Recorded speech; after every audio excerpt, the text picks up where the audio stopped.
Everyone welcome to Study Squad. I am Shivani Chauhan और इस video में हम क्लास 8 की ज्योग्राफी के चैप्टर 1 की क्वेश्चन आंसर्स देखेंगे।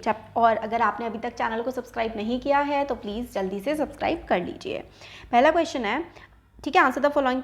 इसमें जो पहला है, why are resources distributed unequally over the earth. तो अर्थ पे जो रिसोर्सेज है, रिसोर्सेज क्या होते हैं? तो देखिए, रिसोर्सेज वो चीज़ें होती है जिनका हम लोग इस्तेमाल कर सकते हैं, जैसे एयर, वाटर, सन, है ना। जो सब कुछ, जिस भी चीज़ का हम लोग अपनी मतलब यूज़ में ला सकते हैं, वो रिसोर्स होता है। तो resources are distributed unequally over earth because of the different natural conditions and physical factors like terrain, climate, altitude. आप यहाँ पे इसको टेम्परेचर भी आप लोग ऐड कर सकते हैं यहाँ पे, कि टेम्परेचर भी हर जगह का अलग अलग होता है ना। टेम्परेचर से भी किसी भी जगह के रिसोर्सेज का पे बहुत ज़्यादा फ़र्क पड़ता है। सॉइल भी आप लोग यहाँ पर ऐड कर सकते हैं कि सॉइल जहाँ की जैसी होती है उसके हिसाब से वहाँ का क्लाइमेट होता है और वहीं के हिसाब से जो उसकी ज़मीन में मिनरल्स मिलते हैं। तो पूरी की पूरी जो अर्थ है वो बहुत ज़्यादा अनइक्वली है ना। नेचुरल कंडीशन सबकी अलग है। टेरेन होता है कि वो कैसा एरिया है, इसमें इसी में पूरा का पूरा हमारा सॉइल वगैरह आ जाएगा। सॉइल, फिर वहाँ का वातावरण में हमारा टेम्परेचर है ना, प्रेशर की कंडीशंस आ जाएंगी, ऑल्टीट्यूड मतलब कितनी हाइट पे है।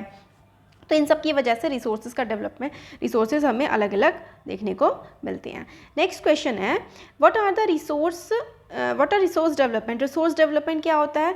तो resource development is the method of utilising our intelligence in order to improve the quality, usability and utility of a resource. तो देखिए, रिसोर्स डेवलपमेंट का मतलब होता है, ये मेथड होता है यूटिलाइज करना, मतलब काम में लेकर के आना हमारी इंटेलिजेंस यानी कि हमारी होशियारी, हमारी समझदारी को हम लोग काम में लेकर के आएँ और चीज़ों की क्वालिटी को, ठीक है, इम्प्रूव करें ताकि वो यूजेबल फॉर्म में हो जाए। जैसे कि सोलर एनर्जी है, सोलर धूप आती है, सदियों से आ रही है, बट आज से आप 100 साल पहले इस सोलर एनर्जी का इलेक्ट्रिसिटी की तरह तो इस्तेमाल नहीं करते थे ना। आप सोलर एनर्जी से बिजली नहीं बना पाते थे। तो अगर हम लोग रिसोर्सेज को अपनी उसकी क्वालिटी को इम्प्रूव करके, है ना, अपनी इंटेलिजेंस लगा के उसको और ज़्यादा इम्प्रूव करें तो वही रिसोर्स डेवलपमेंट होता है। नेक्स्ट क्वेश्चन है, what are human resource, why are human resource important. तो जो ह्यूमन रिसोर्स है, इंसान है, ये इंपॉर्टेंट क्यों है? तो देखिए, ह्यूमन रिसोर्स इंपॉर्टेंट इसलिए है, human resource are important because the development of other resources solely depends upon this resource, as humans have knowledge, skill and technology to develop other resources। तो ह्यूमन रिसोर्स काफ़ी ज़्यादा important है दूसरे resources के development के लिए, क्योंकि human ही अपने दिमाग से, अपनी होशियारी से, है ना, टेक्नोलॉजी का डेवलपमेंट करके किसी भी रिसोर्स का इस्तेमाल कर पाता है। नेक्स्ट है, व्हाट इज सस्टेनेबल डेवलपमेंट। तो सस्टेनेबल डेवलपमेंट क्या होती है? तो देखिए, अगर हम डेवलप कर रहे हैं, इस तरीके से हम लोग डेवलप करें कि हमारी जो प्रेजेंट जनरेशन है वो तो चीज़ों को अच्छे से यूज़ कर पाए और फ्यूचर की जो आने वाली जनरेशन है वो भी इन रिसोर्सेज का इस्तेमाल करे। तो इसको हम लोग कहते हैं सस्टेनेबल डेवलपमेंट। तो we should use resources in such a balanced way that we satisfy our needs as well as conserve them for future. This concept is called sustainable development. तो हम अपनी मतलब डेवलपमेंट के लिए तो चीज़ों का इस्तेमाल कर ही रहे हैं और हमारी जो फ्यूचर जनरेशन्स हैं वो भी इस्तेमाल कर पाएँ, तो उसी को कहते हैं कि सस्टेनेबल डेवलपमेंट हो रहा है। नेक्स्ट है कि हमें टिक करना है, tick the correct answer. Which of the following does not make a substance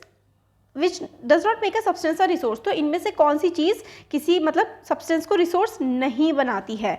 तो देख, उसकी ज़रूरत है ना, उसकी कितनी क्वांटिटी है, और वैल्यू का मतलब है उसका मतलब वैल्यू होती है किसी चीज़ की कीमत, उसका पैसा कितना है, वो कितना ज़्यादा महंगी बिकेगी, उससे कोई रिसोर्स नहीं बनता है। उसकी यूटिलिटी, उसकी ज़रूरत कितनी है, उस कितनी ज़्यादा मात्रा में है, वो उस किसी भी चीज़ को रिसोर्स बनाती है। ठीक है, तो उसकी वैल्यू जो है किसी भी चीज़ को रिसोर्स बनाती है। एक सेकेंड, वैल्यू, ठीक है। Which of the following is a man made resource. तो मैन मेड रिसोर्स कौन सा है? तो मेडिसिन टू ट्रीट कैंसर। क्योंकि देखिए, दवाइयाँ ही तो इंसान ने बनाई हैं, है ना। जो स्प्रिंग वाटर है यानी कि झरने का पानी है, जंगल है, ये इंसान ने थोड़ी कोई बनाया है।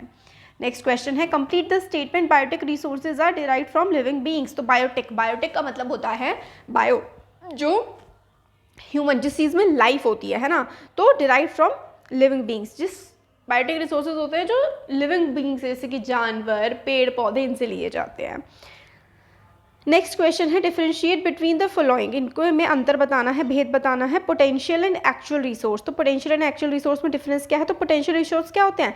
The potential resource is potential resource is not being used currently. Potential का ये मतलब होता है, कहते हैं ना तुम्हें बहुत पोटेंशियल है। पोटेंशियल का मतलब होता है कि भाई तुम आज नहीं कर रहे हो कोई काम, बट तुम फ्यूचर में कर सकते हो, तुम्हें पोटेंशियल है। तो potential resource is not being use currently, आज अभी तो इस्तेमाल नहीं हो रहा है, फ्यूचर में हो जाएगा। अब potential resource can prove useful and become an actual resource in future, आगे जाके इस्तेमाल कर सकते हैं। यूरेनियम हो गया जो कि लद्दाख में है, अभी हम इतना इस्तेमाल नहीं कर रहे बट फ्यूचर में कर सकते हैं। The entire quantity of potential resource में नॉट बी नोन, पूरी तरह से ज़रूरी नहीं है कि हमें पोटेंशियल रिसोर्स के बारे में सब कुछ पता हो कि भाई कितना रिसोर्स हमारे पास अवेलेबल है। एक्चुअल रिसोर्स वो होते हैं जिनका हम इस्तेमाल अभी कर रहे हैं, तो करंटली हम लोग उनको यूज़ कर रहे होते हैं। Actual resource might have been a potential resource in the past, ठीक है, it may end up in future. तो एक्चुअल रिसोर्स जो है वो आज हम इस्तेमाल कर रहे हो सकता है पूरा पहले ज़माने में पोटेंशियल रिसोर्स हो, जैसे कि सनलाइट पहले पोटेंशियल था बट आज हम इस्तेमाल कर रहे हैं। बट सनलाइट तो ऐसा रिसोर्स है जो फ्यूचर में तो नहीं खत्म होने वाला है, जैसे कोल, पेट्रोलियम, नेचुरल गैस, ये खत्म हो सकते हैं। Example coal deposits. The actual quantity of an actual resources known, तो हमें पता होता है कि भाई कितनी कितनी क्वांटिटी है। फिर हमें नेक्स्ट बोला गया है कि यूबिक्विटस और लोकलाइज रिसोर्सेज क्या होते हैं। तो देखिए, ubiquitous resource is one which is found all over the world, जैसे कि हवा, एयर पूरी दुनिया में मिलती है ना, बाकी हवा हो गई, धूप भी नहीं मिलती पूरी दुनिया में, भाई एंटार्क्टिक में है ना, तो हवा है यूबिक्विटस। और क्या है, it's presence is not governed bye physical condition, कुछ भी हो ये यूबिक्विटस रिसोर्स तो हर जगह आप लोगों को मिल ही जाएगा। Example air.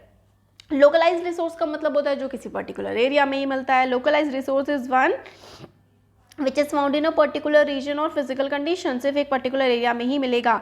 The presence of localise resource is govern by physical condition, जैसे कि मिनरल्स, मतलब कहाँ पे कोई टेम्परेचर प्रेशर कितना है उसके हिसाब से ही कोई रिसोर्स वहाँ पर मिलेगा, और टेम्परेचर प्रेशर कंडीशंस फेवरेबल नहीं होंगी तो भाई रिसोर्स नहीं मिलेगा। तो ये हम लोगों के क्वेश्चन आंसर्स हो गए, ठीक है, ये हमारे हो गए क्वेश्चन आंसर्स जो हम लोगों ने देख लिए चैप्टर 1 के। हिस्ट्री के चैप्टर 1, ज्योग्राफी का चैप्टर 1, ये ठीक है हमने इसका देख लिया, ज्योग्राफी, हिस्ट्री, सिविक्स देख लिया है। और हिंदी के सारे चैप्टर्स कंप्लीट हैं। इंग्लिश के भी ऑलमोस्ट सारे चैप्टर्स हमारे कंप्लीट हैं। और क्या बचा आप लोगों का, हिंदी, इंग्लिश, साइंस, एसएसटी है ना, साइंस का भी ऑलमोस्ट कंप्लीट ही है हमारा। लर्नर बी वाले चैनल पे देखिए, ये भी लर्नर बी का ही चैनल है। कई बार बच्चे कमेंट करते हैं कि लर्नर बी के वीडियोस डाल दिए, तो स्टडी स्क्वाड भी लर्नर बी का ही चैनल है, ठीक है। हमारे कौन कौन से चैनल है, learner B extra, study squad, only success है बट वहाँ पे ज़्यादा हम कुछ डालते नहीं है। और एक और नया चैनल भी हम लोगों ने बनाया है इजी ऐसे के नाम से, तो ये सारे हमारे चैनल है। और लर्नर बी कॉम्पिटिशन, उसमें हम लोग कॉम्पिटिशन ऑर्गेनाइज करते हैं, तो टोटल 6 हो गए, इसके अलावा और कोई नहीं है हमारा, ठीक है, ये है सारे।